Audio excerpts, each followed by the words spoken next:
Muy buenas tardes para todos. El día de hoy nos encontramos con una de nuestras invitadas especiales, ¿no? El día de hoy nos encontramos con la profesora Lidia Millán, docente de la Universidad Americana. Hola, Dos, ¿cómo estás? ¿Cómo te encuentras? Hola, Sebastián, muy bien. Gracias por esa invitación, Sebastián y José. La idea del día de hoy es que sea algo abierto, algo libre, que sea como un conversatorio más que todo, que la profe se sienta cómoda, que pasemos un momento agradable y una charla, que toquemos de todo un poco. Dos, preséntense. Bueno, como muy bien lo dijiste, mi nombre es Lidia Millán, soy docente de la Institución Universitaria Americana acá en Barranquilla, profesora de Derecho, abogada, mujer ante todo, madre, amiga. Bueno, no sé, ¿qué quieres saber? Bueno, profe, nos gustaría saber un poquito de su historia, de dónde viene usted, cómo empezó todo el gusto suyo, cómo eligió esta hermosa carrera que usted da clase hoy en día. Bueno, todo es una diosidencia. Y ustedes dirán por qué. Bueno, yo, empezando, no soy de acá, de Barranquilla, soy, como ustedes dicen, cachaca, bien colombiana, de madre boyacense, de padre de origen paisa, de abuela santanderiana, abuela materna, y de abuela paterna de Tolima, bueno, entonces muy colombiana. Pero tuve un tío de crianza que fue muy cercano, fue como mi papá también, y era el Magdalena, de Pibijay. Entonces, siempre estuve muy cercana a la cultura costeña. Entonces, el bacano me sale así como de nada, porque lo utilizo, o el chévere, o el full, o cipote, o sea, cosas que se utilizan como a diario en la jerga del Caribe. Y bueno, ¿cómo escogí Derecho? Les decía que coincidencia. Yo, cuando estaba de adolescente, terminé mi colegio, quería estudiar artes escénicas. Y obviamente mi mamá, una mujer boyacense muy conservadora, yo escasamente tenía 17 años, dijo no me van a hacer eso porque eso, no me la imagino, usted está a morir de hambre, bueno, patatío, patatá. El cuento es que no me gusta estudiar eso, y una de las cosas también que me gustaba era la sociología. Yo quería estudiar en la Nacional, bueno, por una cosa y otra, mi mamá dijo, no se me va a ir a Bogotá. Pero ya su mamá tenía una carrera que quería que usted estudiara. No, ella no quería que me fuera a Bogotá, era lo único que no quería. O sea, que yo escogiera cualquier cosa de lo que hubiera en Tunja, que es donde yo nací. Entonces me dijo, bueno, escoja, pero en la pública no me estudia tampoco. Entonces yo, pero vaya, les toca en la universidad privada que era la Universidad de Boyacá, o sea, todo se cerraba. Por eso les digo que cuando a veces se les cierran a uno las oportunidades que todos le dicen no, pues uno tiene que seguir siendo más obstinado, saber por dónde lo que a uno le gusta le suena. Entonces resulta que cogí todos los pénsules de las carreras que había en la Universidad de Boyacá y me encontré con el de Derecho y encontré que había en él Sociología Jurídica. Y como era el único pénsul que había Sociología Jurídica, escogí Derecho. Se fue por ahí. Entonces escogí Derecho y al empezar a estudiar Derecho me empecé a enamorar porque me identificaba con muchísimas cosas de lo que ya había pasado en mi bachillerato y de lo que quería proyectar mi vida. Entonces por eso fue que me enamoré de Derecho. Doctor, y por lo menos, yo creo que cuando uno está estudiando y esto, al inicio hay más cosas como que le disgustan que lo que le gusta. Pero uno llega a un cierto punto, uno dice como que esto es lo mío, uno se decide como que uno lo enamora. ¿De qué momento de su vida usted siente como que ese acogidón, ese abrazo que la carrera lo hace y lo aprieta fuerte, que usted dice como que definitivamente y esto es lo mío? Bueno, me pasaron en varios momentos, eso no es como de que ya un abracito y ya pim pum pam, que enamorado, chao, sí, el amor a primera vista, no, bueno, no. ¿En qué momento te digo? En el colegio tuve una experiencia muy chévere, que fue con un grupo que teníamos de amigos de cole. Yo estudié en colegio femenino, y en Tunja pues todo el mundo se conocía, pues una cosa tan chiquita, pues entonces no se conoce con todo el mundo. Y resulta que había, en esa época, en los 90s, había una ley que estaba andando y era la legalización de la dosis personal. Y en un país tan confesionalista como el nuestro, eso era pues ¿sí? Entonces resulta que yo hice parte de un grupo de jóvenes que empezamos a decir, ¿y por qué no? Se piensa en eso. ¿Y por qué sí es bueno y por qué no es bueno? Y hicimos un grupo de debate. Entonces a mí me gustó muchísimo eso y me quedo como con ese gustico. Cuando ya decido estudiar precisamente Derecho, que les estoy contando que tiene Sociología, fue porque a mí en el cole, mi profe de Historia o de Ciencias Sociales y la hermana Rosalba de Filosofía me enamoraron de esas áreas. O sea, eso desde el colegio siempre estuve enamorada de eso. A mí por eso siempre en clase, Sebastián, tú sabes, hablo de historia, porque a mí me encanta. Cuando ya llego a Derecho y veo Derecho Romano, o Introducción al Derecho, que eso es historia, o Ideas Políticas, wow, entonces a mí eso, empecé con el abracito, y luego me enamoré más cuando veo Sociología Jurídica, o sea, eso me encantó. ¿Por qué? Porque es ver el fenómeno social y cómo se une con el derecho. Y eso me pareció flipar, o sea, feliz, una mirla en un cerezo. Y eso es otro abrazo que me da la carrera. Pero cuando hice clic, fue cuando vi mecanismos alternativos de solución de conflictos. Y esa materia me fascinó, porque era ver el derecho alternativo. Era salir del formato del juicio para meterte a un derecho que no eras un caballito de carrera, sino era un mundo por explorar. Era el 2000, estaba todo este programa de casas de justicia. Pastrana, acuérdense del gobierno de Pastrana. Y resulta que el eslogan de casas de justicia era: la justicia entra por casa. Y a mí eso, ¡plas! ¡Tieja! Corazón, me flechó Cupido. Entonces, ahí yo fue cuando decido, si yo voy a ser abogada, no voy a ser una abogada, ni litigante, ni juez.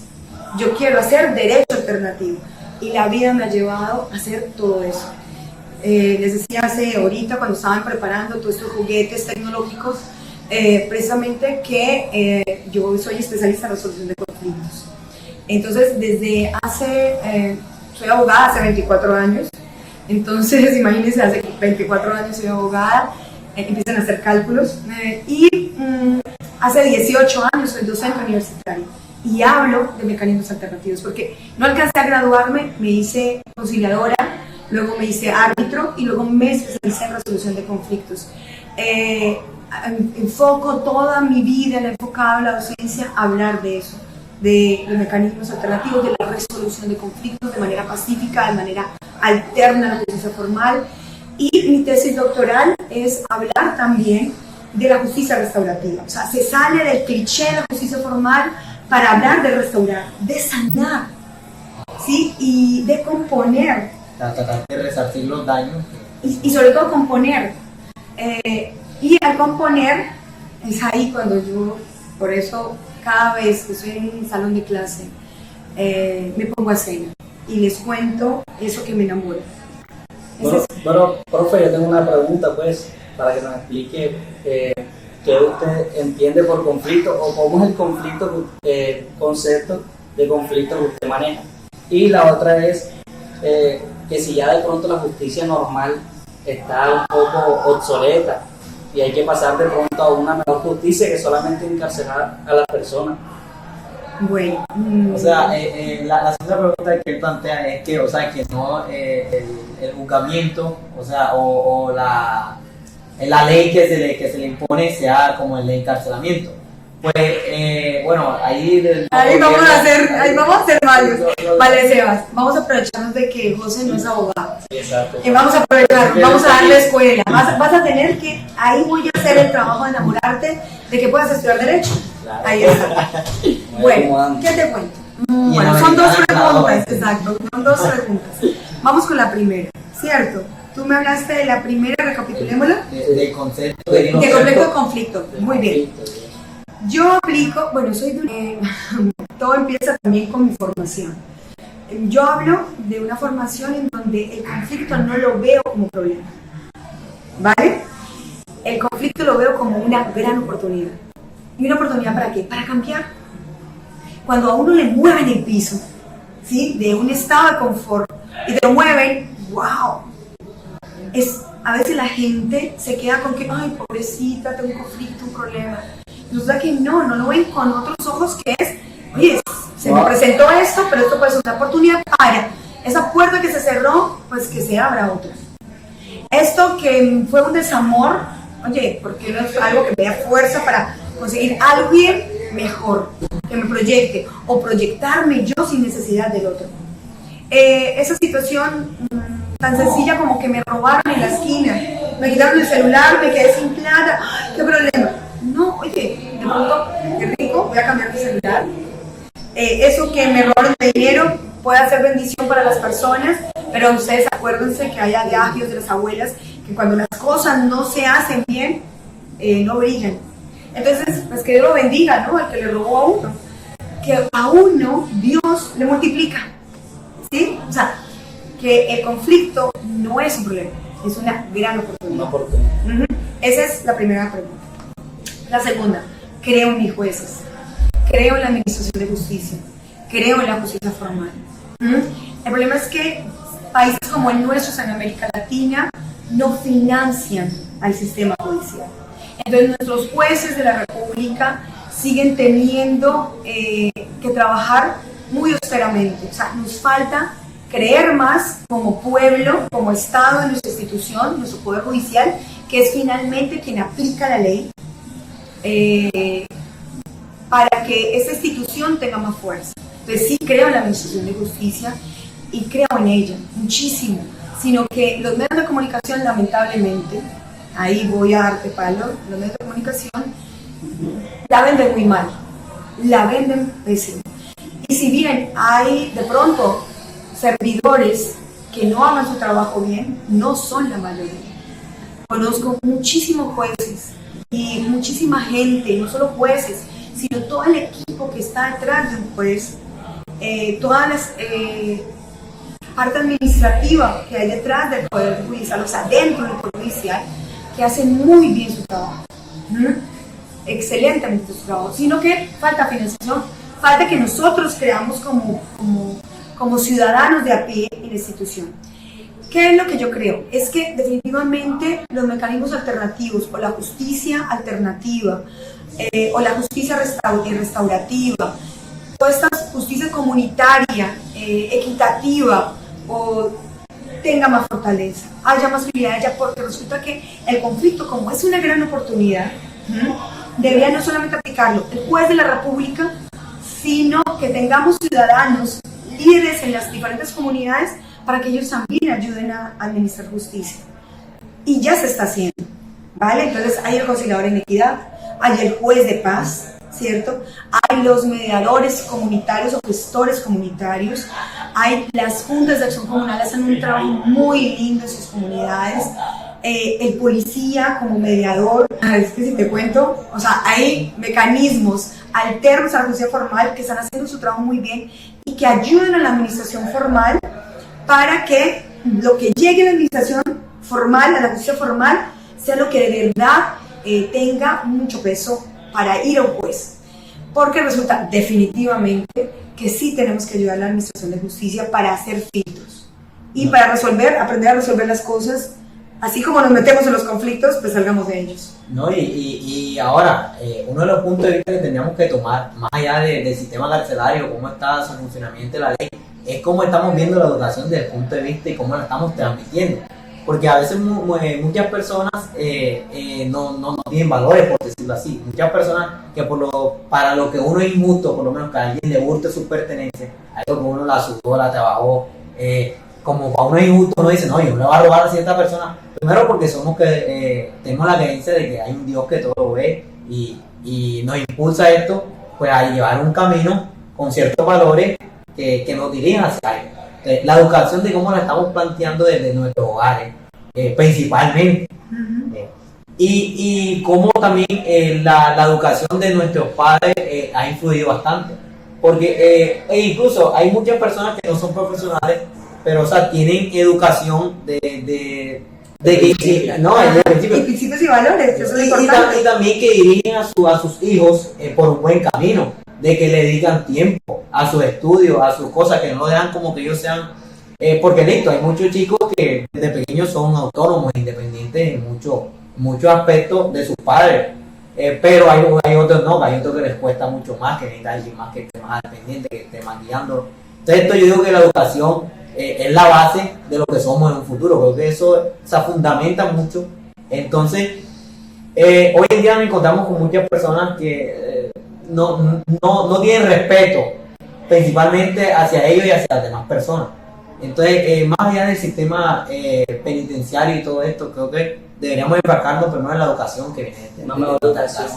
Sí, y bueno, hablas de algo que también es muy importante. Cuando hablamos de justicia, no solamente de justicia penal, ¿cierto? Y eso es clave. No todo tiene que ser cárcel y no todo es penal, ¿no? Entonces, hay algo también muy importante. Somos tan fetichistas de que todo lo queremos penalizar. Entonces, si no hay pena de cárcel, si no hay sanción, si no hay multa, si no hay castigo, como que no quedamos contentos. ¿No? Entonces, eso hay que también quitar ese mito en la ciudadanía, ¿cierto? En cada uno de nosotros como sociedad. Porque resulta que aprender como con garrote, pues a veces no sirve, ¿cierto? Pero si hacemos reflexiones donde hablemos de responsabilidades mutuas o compartidas, el cuento cambia. Entonces, hacemos que no necesariamente se acuda a la cárcel para cualquier comportamiento y, ojo, pensar que hay otras formas de hacer justicia, que no es solamente el derecho penal, sino también áreas como el civil, áreas como el administrativo, como lo laboral, lo comercial, sí, que no necesariamente van a la cárcel, pero que sí tienen una carga muy importante de valores y principios. Definitivamente, el hogar es clave y es la institución primera donde todo ser humano forma su carácter, forma un marco o una estructura que le va a permitir direccionar su vida, sobre todo cuando salga a la sociedad.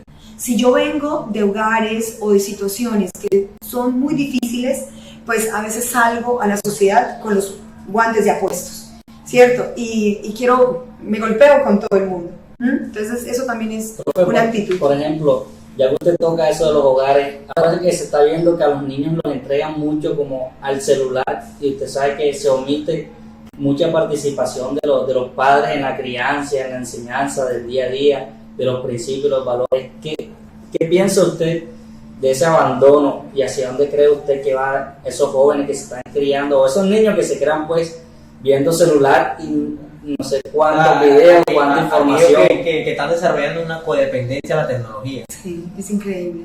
Bueno, ¿qué les cuento? Soy mamá, ¿no? Entonces también lo voy a hacer, no lo voy a hacer solamente como profe o como experta en el tema, sino como madre. ¿Qué les cuento?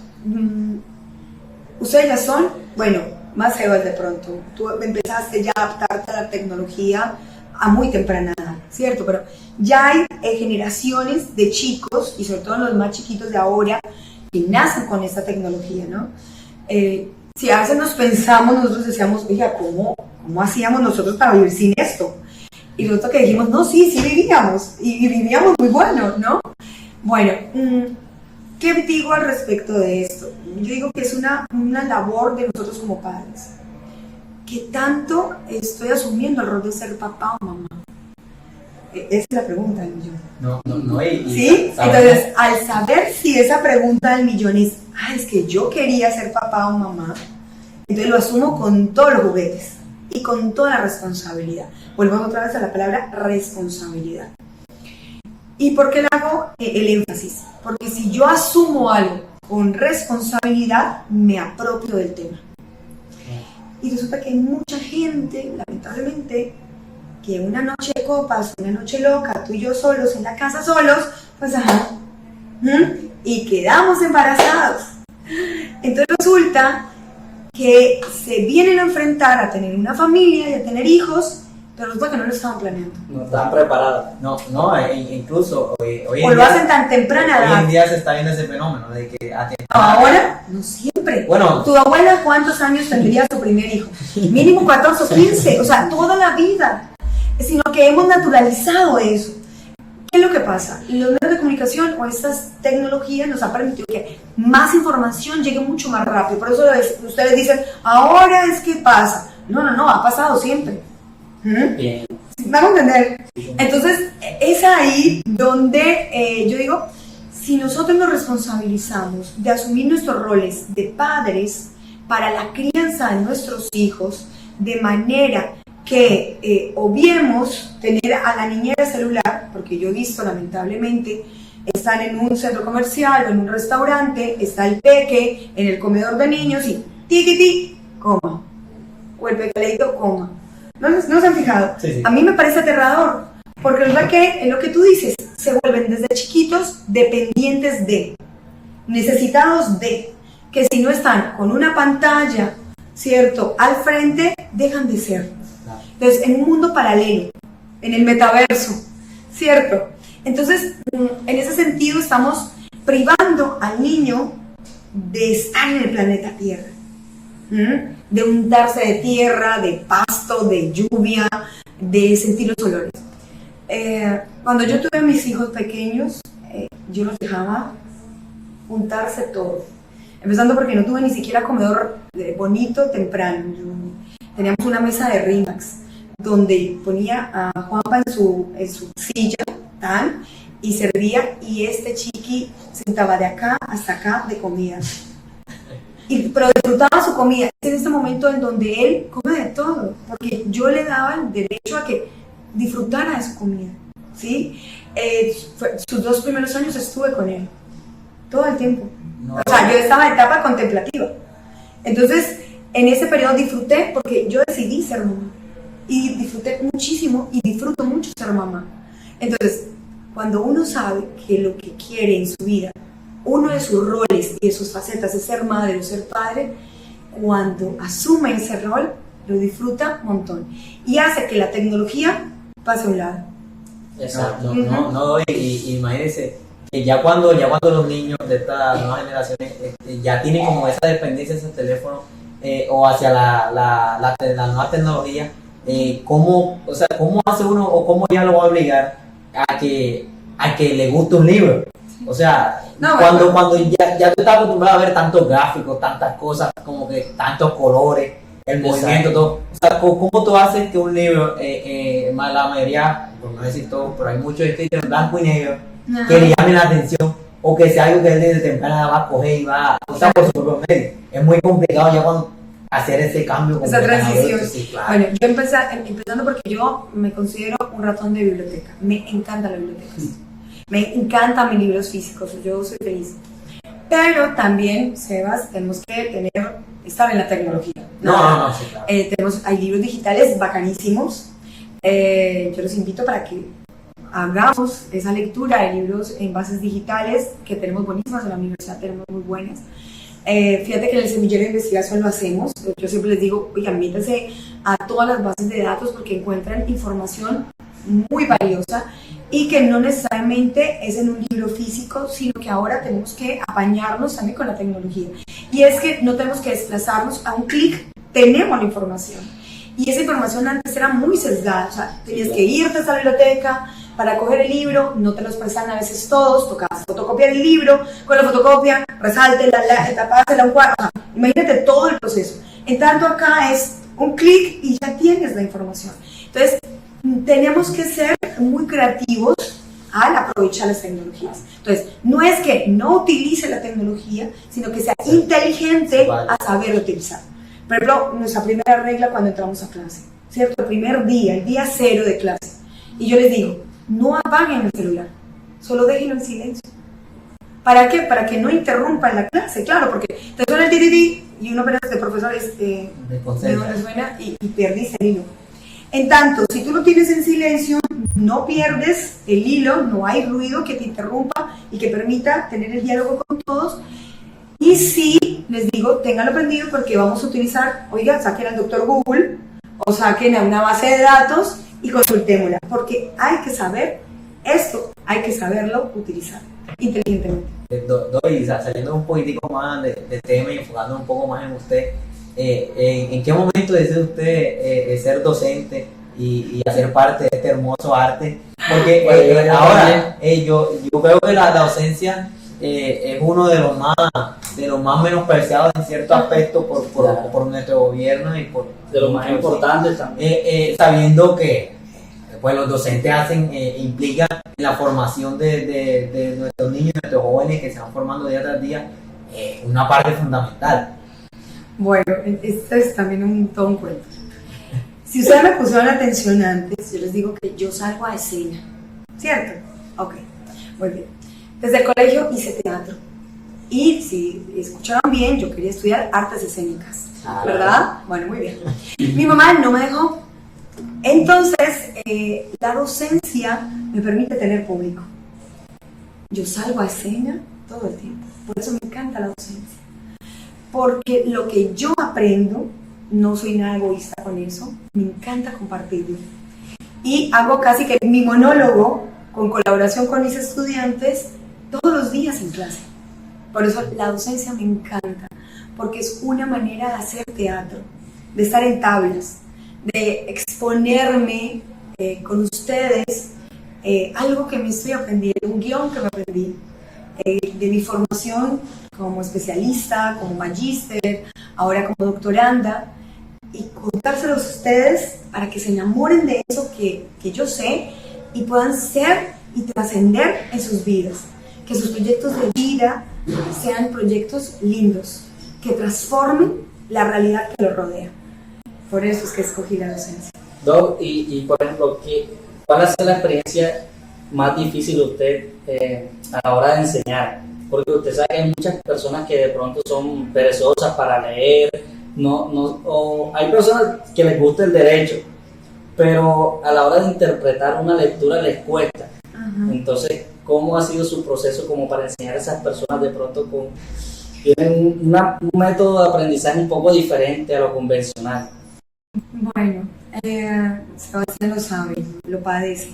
Y a mí me gusta que lean, y lean mucho. O sea, para comprender una lectura o para aprender a comprender o tener capacidad de comprensión, pues hay que leer. Si tú no lees, ya. O sea, ¿cómo tienes agilidad? O sea, entre más fomentes y generes un hábito de lectura, va más fácil a buscar tu cerebro la respuesta a lo que quiere decir el texto o la información que estás leyendo. Algo que no se hace, pues se olvida. Si tú no ejercitas algo, se atrofia. ¿Me va a entender? Entonces, mi estrategia es poniendo a leer mucho. No, claro, ¿Sí? es que por lo menos el músculo de nosotros es el cerebro. Exacto. Y hay que estar Motivándolo todo el tiempo. ejercitándolo. Y otra cosa es esto que hago, motivar. Yo lo primero que hago es dejarles el texto. Y claro, llegan con muchísimas preguntas o el que no lee queda perdido, ¿cierto? Porque la gente que sí lee participa. ¿Qué es algo importante que se hace o que hago yo? Uno es que primero mando una lectura. Ellos antes de ir a la clase ya tienen una lectura iniciada. Entonces, por lo general, hay personas que leen y personas que no. En clase me distingo porque tengo muy buen ojo y detecto quienes no leen. Porque llegan y se buscan como que ni las miren, ¿cierto? Entonces uno trata de buscar a esos que no leen precisamente para preguntarles, porque el objetivo es que se enfrenten a tener que, uno, hablar en público, porque un abogado tiene que saber hablar en público. Por otro lado, que tengan capacidad de respuesta rápida. Entonces, cuando uno empieza a ver que no están respondiendo, pues los invita a una leer. Yo hago que saquen el texto, que lean, y hay algo que es clave. Descubro, todavía en universidad, que las personas no saben leer. Entonces, se enfrentan al texto y no saben hacer la pausa de una coma, o la puntuación, o un punto, y eso también es muy importante. Para comprender también tienes que saber leer. Hay algo muy interesante y cuando descubro personas así, me gusta remitirlas a bienestar universitario, porque hay un equipo especializado de pedagogos, psicólogos, bueno, todo este equipo interdisciplinario que les va a ayudar a esa comprensión. ¿Por qué? Porque, claro, uno como docente universitario, pues no puede dedicarse a Sí, claro. tan ese detalle, porque se supone que ya es una habilidad o una agilidad o una herramienta que adquieres con el cole, ¿cierto? Pero sí procuro que cuando los detecto, llevarlos a personal especializado de pedagogía o de psicología para que nos apoyen en el proceso. Pero en clase juego mucho con talleres de comprensión de lectura, preguntas, fogueos, y los invito a que me estén hablando. Además de la clase, siempre procuro que participen, me gusta que hablen y de ahí tomar el insumo para seguir la clase. No, y claro, en el campo en el que se mueve la doctora, pues ya es mucho más limitado, porque pues ya es universitario, ya es como más 50-50, pues la doctora te presta las herramientas que ella tiene, pero ya de tu parte tú investigas y te esfuerzas lo más que puedas para que puedas lograr el objetivo que tengas. O sea, profe, con usted es difícil perder la materia. Si no te esfuerzas, de todo, o sea, es que por eso todo es 50-50, o sea, hay que poner de su parte uno como estudiante, pues lo digo yo por experiencia propia que he estado con la doctora, pero no, con la doctora es muy, muy chévere, la personalidad de ella y todo, o sea, te influye a que tú no sientas como que te estás esforzando, sino que te estás algo natural. Eso es lo que iba a decir yo. Yo hago que mis clases procuren ser súper amenas, como esta charla, ¿sí? Así es, yo dicto clases así, hablo así, o sea, está en la misma, en clase o fuera de ella. Entonces, hace que esa rigidez de pronto de un profesor de clase magistral, que le gusta que le copien, que le digan exactamente, que le reciten, no estoy de acuerdo con eso. ¿No? A mí me gusta que sea mucho más libre y que la persona, así como a ti te gusta, qué sé yo, la música clásica, a ti te puede gustar la música, no sé, crossover, o sea, variada, para no decir ningún género, para no casarlo con ningún género, porque sé que tienes varios en la mente ahí pensándolo. Nosotros también somos diversos para aprender. Entonces, el derecho me permite jugar con eso, ¿cierto? Que generen en los estudiantes esa capacidad de interpretar, pero argumentativamente. Si me lo argumentan bien, estamos en la jugada. Y para ir cerrando un poco, ¿qué le puede decir usted a esa persona que creen que por su edad ya no está en la oportunidad de volver a retomar los estudios, de volver a impulsarse? O sea, ¿qué consejo le puede dar usted a ese tipo de personas que están ahí como que, o sea, sí, tengo ganas de estudiar, quiero, pero ya estoy como sí, muy vieja, ya estoy como que ya tengo cierta edad, que esa, creo que no es lo mío, creo que ya no estoy para eso y tal? Bueno, yo le diría tanto a jóvenes como a personas mayores. Bueno, en la americana, tú sabes que hay población de todas las edades y eso me encanta de acá en la universidad. Pero yo le digo a los jóvenes como a las personas un poco mayores o a un adulto, porque tenemos de todo acá. Y cuando he hecho romerías para precisamente publicitar el programa, tanto en colegios como en otras instituciones, siempre les digo que todas las personas deberían saber de derecho, todas. Porque es que el derecho está metido en todo lado. ¿Qué no tiene derecho? Todo. Todos deberíamos saber de derecho. No, el problema es que nos percatamos, es cuando ya nos vemos en este entorno, que ya estamos empapados mucho, uno dice, ay, pero esto sirve para esto, sirve para esto, sirve para esto. Y cuando tú dices que ya estoy muy viejo o que eso como que hay, como que para qué tanto tiempo, yo le digo algo, es muy sencillo. Solamente se piensa en no alcanzar sueños cuando uno ya no está acá. Mientras que tengamos vida y salud, hay que seguir luchando por los sueños. Si está en tu meta, hay que hacerla siempre, porque nunca es tarde para hacerlas. No, y la idea es que tanto jóvenes como ya personas de cierta edad, pues tumbemos esas limitaciones. La educación realmente pienso que no tiene, o sea, edad. El conocimiento llega, como dice la doctora, hasta que ya uno no está en este mundo. Y tú todo el tiempo tú estás aprendiendo. También la actitud, ¿no? Si yo tengo una actitud de que quiero ser más, quiero ser mejor cada día, pues este reto de educarte, de formarte, de capacitarte, de cualificarte, pues es un reto muy interesante y que cuando tú cumples la meta, sabe riquísimo. Bueno, profe, gracias a usted por este espacio que nos ha regalado, por contarnos un poquito de su experiencia y de todo lo que ha vivido a lo largo de los años y también su manera de enseñar y todo eso pues nos ha gustado y ojalá la gente también se motive también a estudiar un poco de derecho. De pronto no tienen que estudiar la carrera, ¿cierto, profe? No, fíjate que toda persona, o sea, uno siendo juicioso, puede ser autodidacta.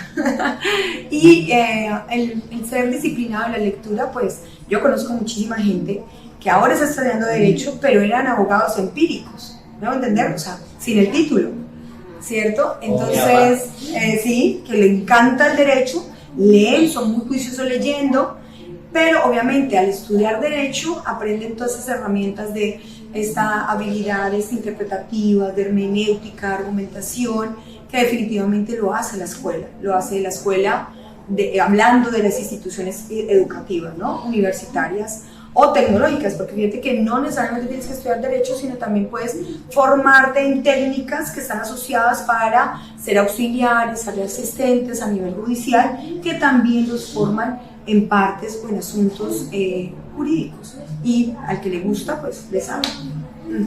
Pues bueno, hay que darle muchas gracias a la profesora que pues, nos brindó este espacio de su tiempo, que está un poco apretado en estos momentos.